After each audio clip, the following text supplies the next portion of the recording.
Jesus, he had one that was a beloved. He had three that were with him, with John, James, and Peter. He had 12. He had 70, 72, and then he had the multitude. So we see that how he did things. So you're going to have either one person around you, 3 people around you, 12 people around you, or 72, or multitudes, whatever that looks like. So let's talk about delegation. What does delegation or empowerment? I like the word empowerment because it gives people the ability to say, I got power. Because everybody likes power, right?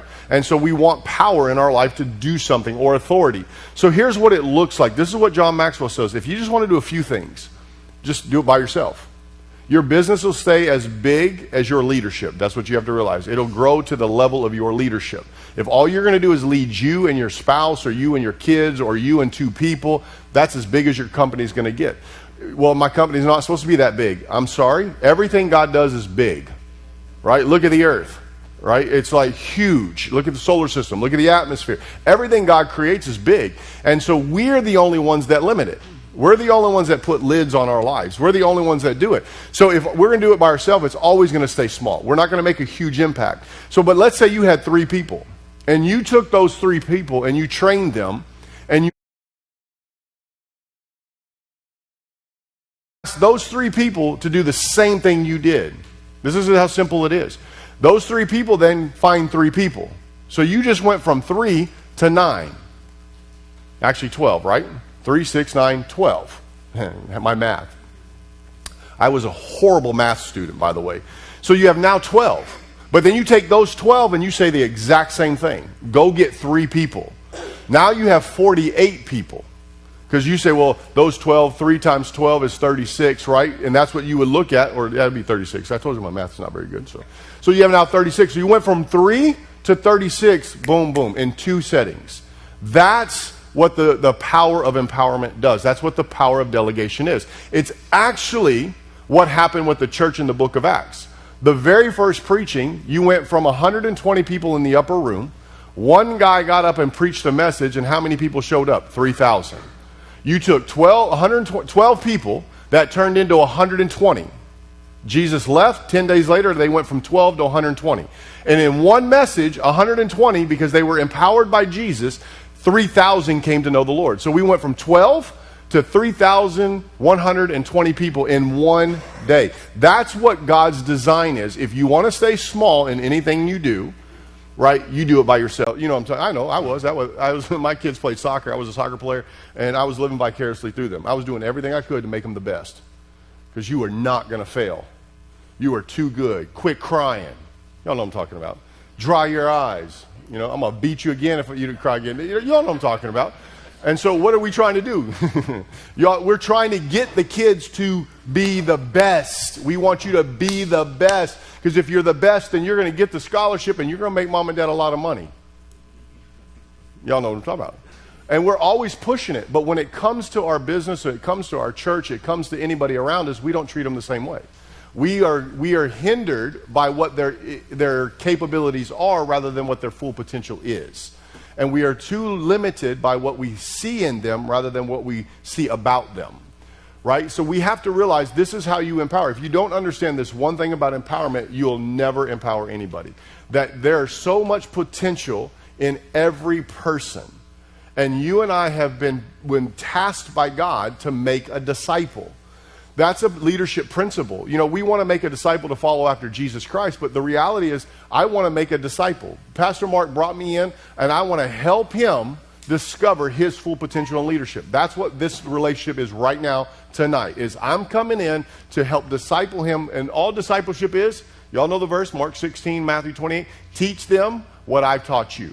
That's what discipleship is. So what about in your job? What about on your business? What about in your home? Parents, any moms out there teach your daughters how to cook? You know what I'm talking about. Do it this way. Why do you do it that way? Because that's the way my mom did it. Well, what do you mean? Well, that's the way her mom did it. And that's the way her mom's mom did it. And nobody knows the recipe. But we just know this is the way we've been taught. It's the same thing in business. It's the same thing in church leadership. It's the same thing in anything. Is I don't need a formula. I'm just to teach and train. So if you are, as a contractor, general contractor, you know how to do everything about building a house. You understand it. Well, you're going to have to possibly, if this is you, you're going to have to take Chase, right? Chase right here, who knows absolutely nothing, don't even know what a hammer is. That's true. Look, he don't even know what a hammer is. So we're going to figure out what a hammer is tonight, my friend. So he don't even know how to hold a hammer, because there's a way to hold a hammer. You can't just hit a hammer, ding, ding, ding, ding, ding, and you can't bring a 6-ounce hammer to a job site, right? You're going to get strung up. So you got to understand simple things. But if I don't take the time to teach Chase what a hammer is, I don't even pull the full potential out of this brother so that he can build a house for me.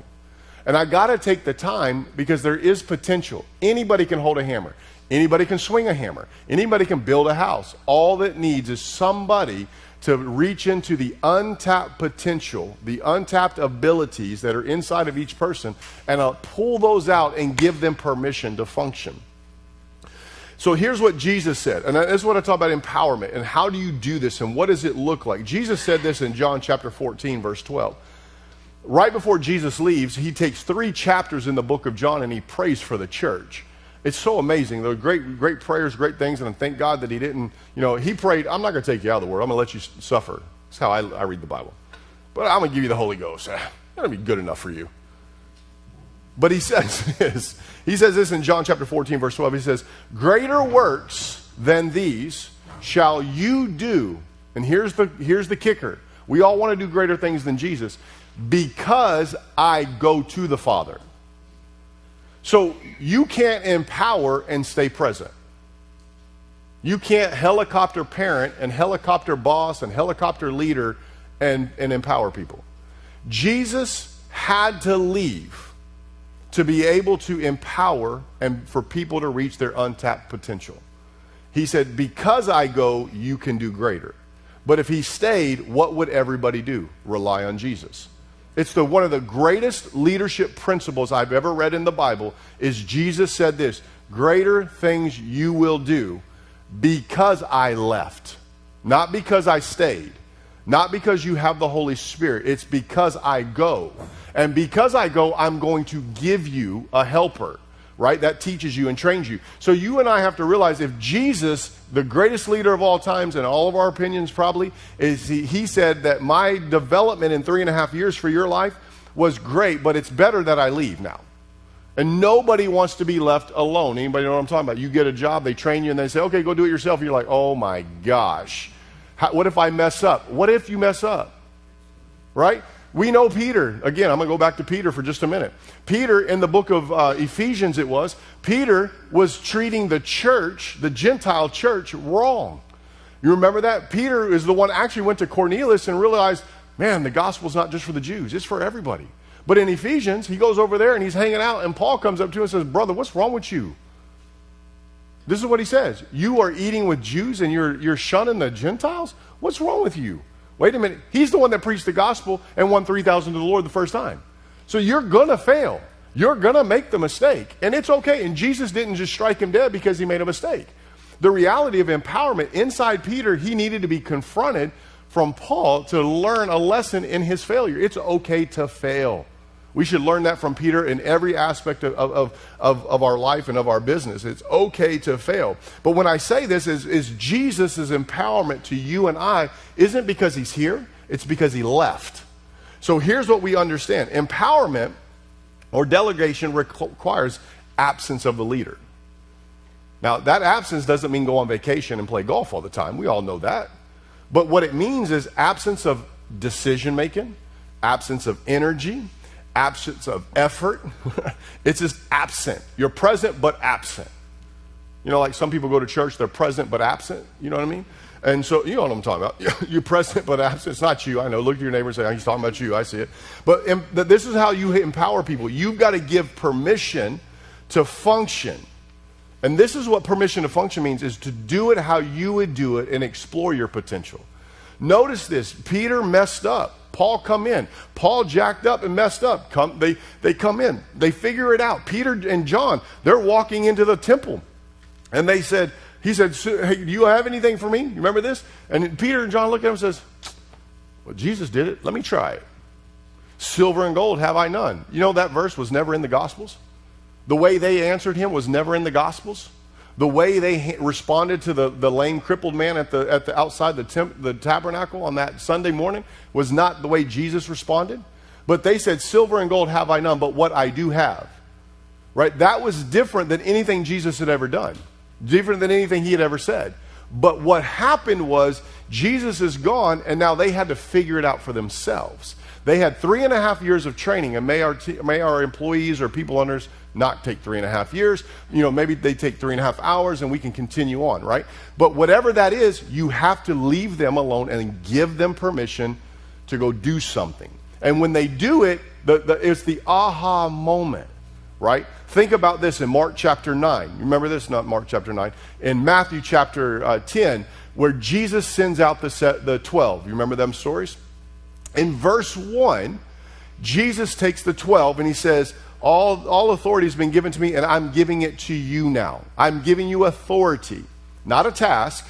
I'm giving you authority. There's a difference here, and I'm going to go there with empowerment.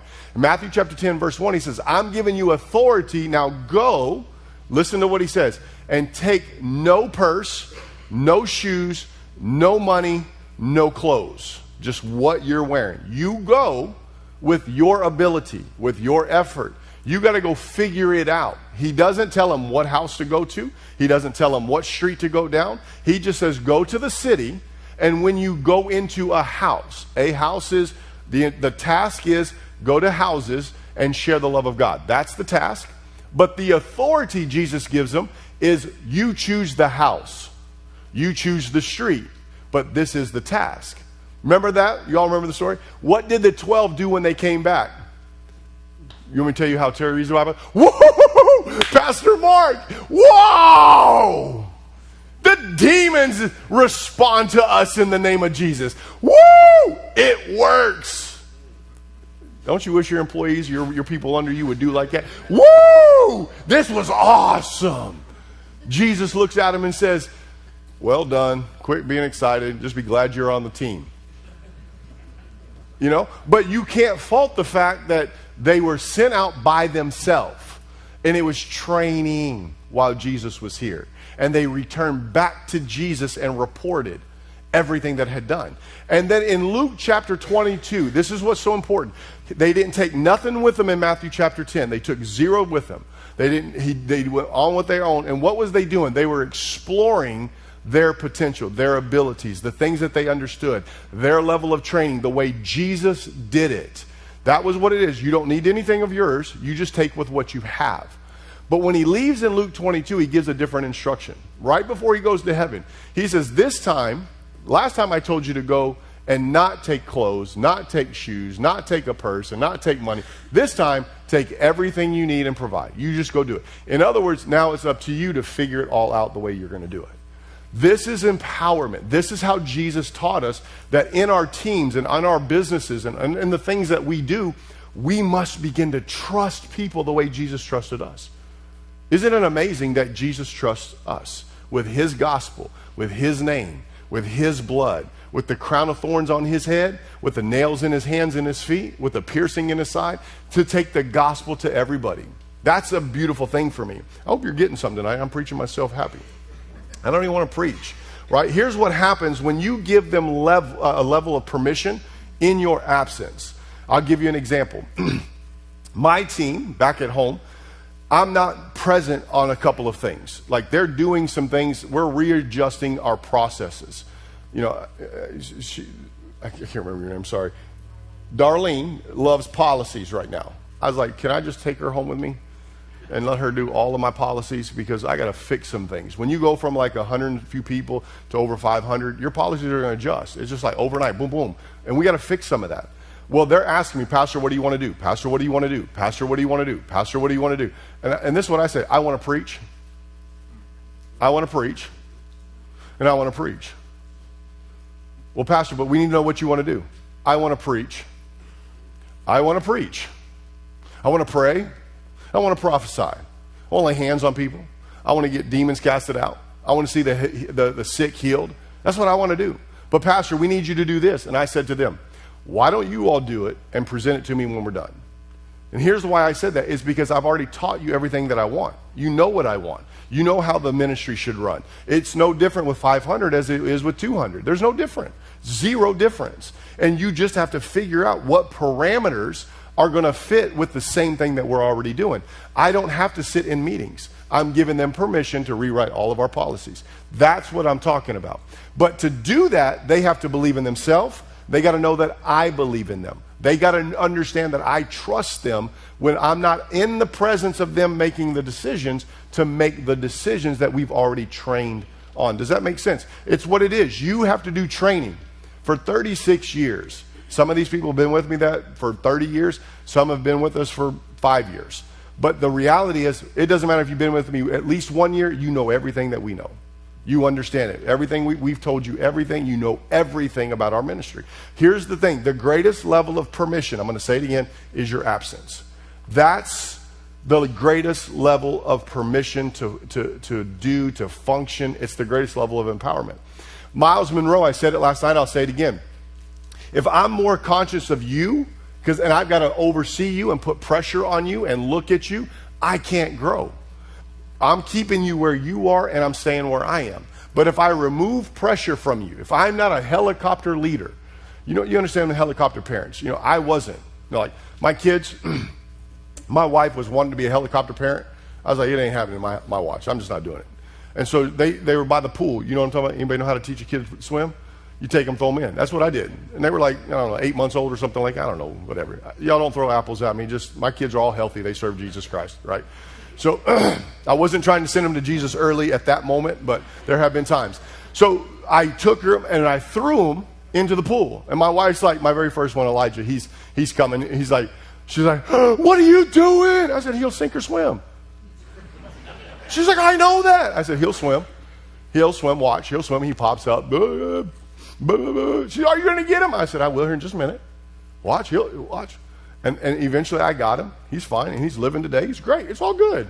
But my wife was like, don't ever do that again. I said, no, I will. I'll do it with all of our kids. However many you want to have, they're getting tossed in, right? They're going to get tossed in. Why? Because helicopter parents are too afraid to trust. Helicopter parents, helicopter leaders, let me just put it that way. We're too afraid to relinquish control. We're too afraid to relinquish authority. Jesus said, I've got all authority, but I'm giving it to you. You make the decisions. You go figure this thing out.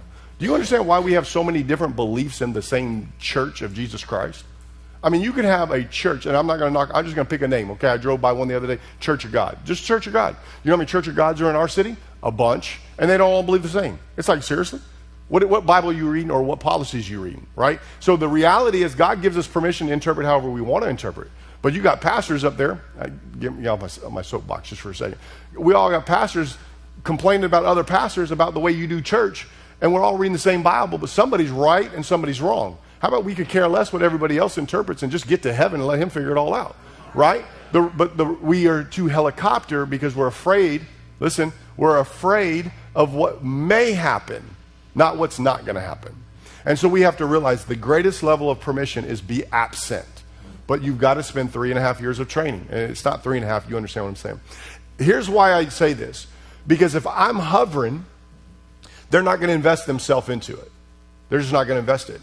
But if you will get off of their back, and if you understand what I mean by off of that, stop putting the pressure to oversee and to do all of that, what happens, it allows them to invest more of themselves into the work and develop their own skills and ability. I say to people all the time in leadership, how many ways to Disney World from right here? Everybody has a way. If I said you're going to go to Disney World, if you've ever been there, you're going to say, we're going to go down this road, we're going to take this way, and we're going to go that way, and we're going to go there. But then you hear somebody else say, no, I wouldn't go that way. That's stupid. You know what I'm talking about? Like, why would you do that? Why would you take the interstate? You should go the back way. It's so much funner. You should take 4 days. You should fly. But you shouldn't fly from Nashville. You should fly from. And everybody's got an opinion of it. The problem is, why don't you let them get to Florida by themselves? Let them figure it out. The goal is we all get there. That's the goal, that we get to the end product. But we're always trying to get people under us just to be us. Jesus didn't ask them to be him. They asked him to take his authority and go do what he asked them to do. And that's the difference. You've got to give them permission to invest into them. I go back to this untapped potential. I'm going right back to this idea that how do we get them to tap into what they don't know? is you got to give them permission to function by stretching them. You got to put people in positions. Pastor Mark and I have been talking about something over the last couple of days, and he's getting stretched in the faith by God. And what we talked, and I said, basically, God's telling you, you need to stretch, bro. You got to do something that you've never done before. And it's not easy. It's not fun. It's scary, correct? It's scary for me too, in the same concept. It's scary to do certain things. But the untapped potential is simply you've never done it. And when you step out and do it, what if it don't work? What if it does? You know what Jesus said if it didn't work when they entered the house? You know what he told them to do? Dust their feet off and go to the next one. How about just dust your feet off and try it again? Do something different than what you just did. Realizing it don't work. So go try something else again. How do you help people get into that untapped potential? Push them to do something they've never done.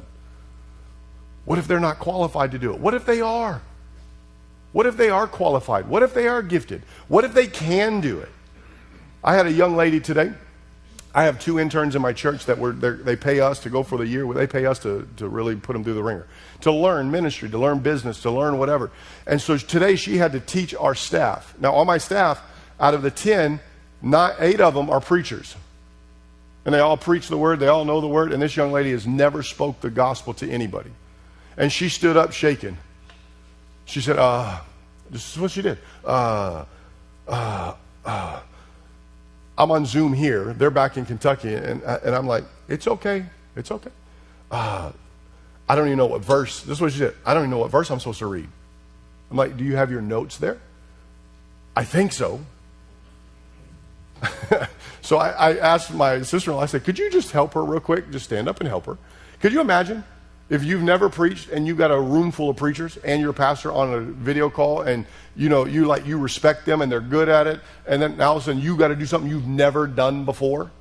She could have said, I'm not going to do it. And I would have said, yes, you are. That's what you signed up for. That's what I brought you here for. But she did. She stumbled over. She had 15 minutes. She did it in 3 minutes. She's like, okay, thank you. I was like, well, you still got 12 more minutes. How about you do this for me? And she's like, seriously, Pastor, I can't do it. I said, yes, you can. Yes, you can. When she was done, she took 10 minutes after I asked her to do one more thing. What did I do? I pulled out of her a potential that I knew that was in her and that she was comfortable to talk about. Because I have a relationship with her. She trusts me. And when I asked her to become vulnerable in one area, she got away from that and she just talked. And she shared a testimony and it was preaching. And so when she was done, I said, don't you feel better? Oh, thank you, Pastor. You know what I did? I didn't let her fail to the point where she would never do it again. I went back to her and said, dust your feet off right now. This is what it looks like in leadership, is recognize you did fail. Dust it off. Let's do it this way. Or try this. Or how about this? This is what we're trying to do. We're trying to get into people's untapped potential. Remember, leaders lead. We are people of influence. We are to impact people. If you want to do small things, do it by yourself. You want to make a massive impact? Empower people. This is what we're talking about tonight.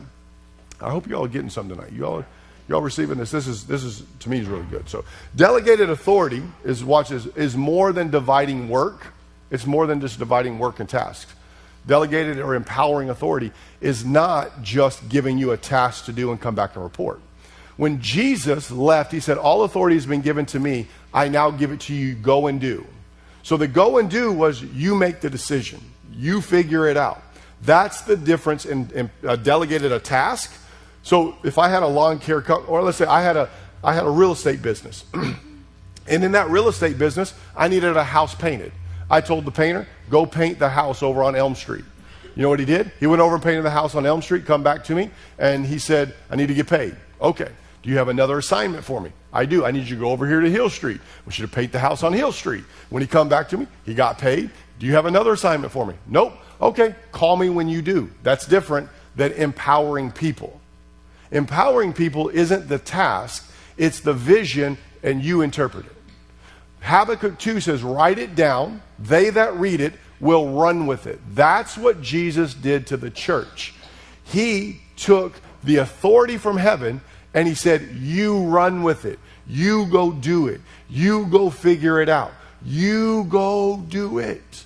And that's authority. That's what I'm talking about. I'm not talking about delegated tasks. Though you have people that do nothing but do delegated tasks, and that's where they're at. But develop them, pull potential out of them, and eventually you're going to give them authority. Make sense? So here's when I look at this. Delegated authority is simply shared authority. That's really what delegated authority is to Terry. It's empowering authority, it's empowering management, and it's empowering creativity. How would you do that? It was example to me tonight. Some things happen in different things in ministry. My ministry, there's many times that things bug me. Anybody know what I'm talking about? Like, you're the senior leader, right? You're general contractor, right? You're the senior leader. There's things your guys do that just like, what the heck are you thinking, right? And it's like, I've trained you better, I've taught you better, da-da-da-da. Well, the problem is, when you give power or authority, you have to submit to them even in their failure. You can't delegate authority and give permission to do something and then in front of everybody rebuke them and take it right back. You can't trump them. If you're going to truly empower people, you got to trust them to do what you've asked them to do. And to trust somebody comes through relationships. It's a huge key about it. And so when I'm asking him to pull out, I can't come in and just smack them. That's the hardest part in leadership. So in ministry, there are many times that I can't stand what people do. Like, I told them to do something and I don't understand why they're doing it that way. Kind of like a Sunday morning service, right? I stand there and I'm listening to the sound, I'm listening to the music, I'm listening to things, and I'm like, that sounds horrible. I look over at my wife and I say, babe, who in the heck is running the sound today? You ain't never done that. I have. And I want to look back there, because our sound man's in the back too, and I want to look back there and say, what the heck are you doing? But I can't do that, because I told him to run the sound, do it this way. What you have to understand when you're going to empower people, this is going to happen. Jesus in Mark chapter 9, he's up on the mountain. He's with James, John, and Peter. And he comes down the mountain, and there's a crowd of people, and there's a demon-possessed boy, right? He's strucken with the infirmities. And so the disciples are doing this. Come out in Jesus' name. Come out in Jesus' name. Come out in Jesus' name. Jesus walks down the mountain, and everybody's this ruckus and this chaos. And Jesus is like, guys, what's going on? One of the guys in the crowd pipes up, hey, your people, the ones that you trained, the ones you gave authority to, they ain't got no power. Why isn't that thing listening to them the way it listens to you? Jesus says, hey, boys, hold on, pause. You can go read it, verse 29 or something like that. And Jesus goes over and casts out the demon. He says nothing to those boys, those other 9. Doesn't say a word. They walk away, and when they get over there, they ask Jesus, why could we not do it? Now, I don't know about you, but when I was raised, my father-in-law raised me, like in the ministry, and honestly not the best leader at all. He basically tried to run me out of the church. That's how I feel. I think it's because I married his daughter. That's really how I feel sometimes. You know what I mean? I love my father-in-law, but I really think sometimes he tries to just get me a wave because he didn't like me. You know what I mean? And so my father-in-law would do like this. He's standing right here, or he's preaching, and the mic wouldn't work. Y'all's pastor's too nice. There's no way this guy here would ever do this. But my father-in-law would do like this. Why is it working? In front of everybody. Could you mean I was the sound guy, by the way? I was like, and then I yelled, you didn't turn it on. So I'm like, that feels really good because it's your fault. He says, why didn't you turn it on? And so back to me. That's not how you deal with this stuff. Just so we're all clear.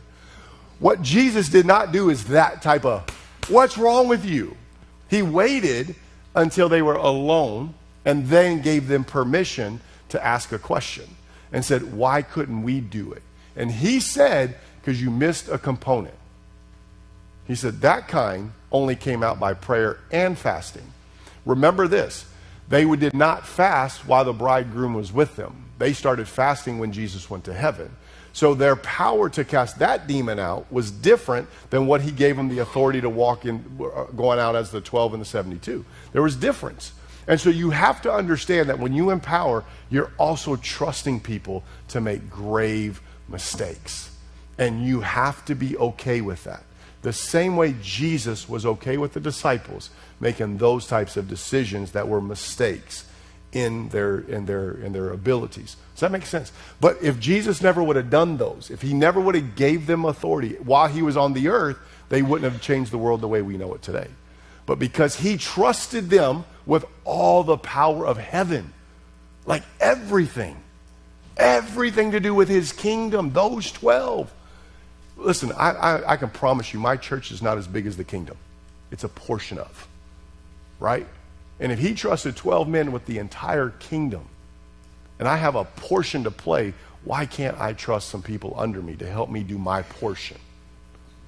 The issue is, it's a training. It's empowerment. It's the comfortable ability of not having command and control, but it's releasing the ability for people to walk in their full potential.